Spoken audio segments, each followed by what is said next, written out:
Na tukisalia na hayo ya mafuriko, mamia ya familia kutoka kijiji cha Oluti, kaunti ya Kisumu, zimesalia bila makao baada ya majumba yao kuharibiwa na mafuriko. Mto Nyamasaria ulivunja kingo zake Jumanne usiku na kusomba mali, mifugo na hata mazao shambani.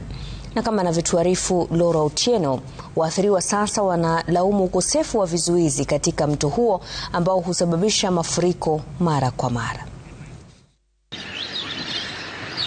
Athari ya mafuriko yaliyokumba kijiji cha Oluti, eneo bunge la Kisumu East, sasa ni dhahiri. Wakati huu ambapo kiwango cha maji kinapungua japo kwa kiasi kidogo.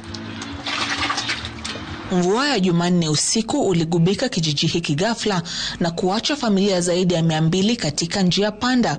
Na ilikuwa kitu kama saa 4:30 siku kwa bado hata nimelala.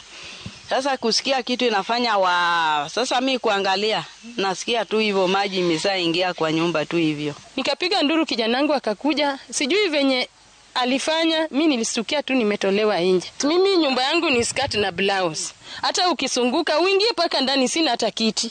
Mimi sina hata kitanda, sina hata blanket. Watoto pia nimepeana tu kwa marafiki zangu waishi naye. Jua hawezi kaa hapa, watakuwa mgonjwa. Mazao pia yaliharibiwa, huku mifugo pamoja na vifaa vingine vikisombwa na maji. Wakazi hapa sasa wakilaumu viongozi kwa utepetevu kwa kukosa kutengeneza vizuizi vya maji katika mto Nyamasaria. Tukipata shida hapa tukiambia MCA wa Nyalenda anapinga hii si area yake. Ukienda Nyalenda B wanapinga hii si area yake. Sasa atuambie sisi tutasaidiwa aje? Engineer ikikuja wanakataa wafiki, hawakuambiwa wafike hapa. Engineer mwingine tena akikuja hawakuambiwa. Ojwang naye alituita tuko Mau Forest. Hii river naye ikitolewa hii nini iwekwe huku kwa nini hii deck inaweza saidia sana. Juu hiyo sasa nikipata kama kuona hiyo deck maji inatiririka inaingia.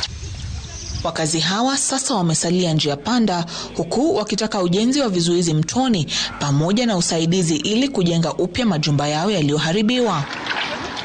Laura Otieno, Runinga ya Citizen.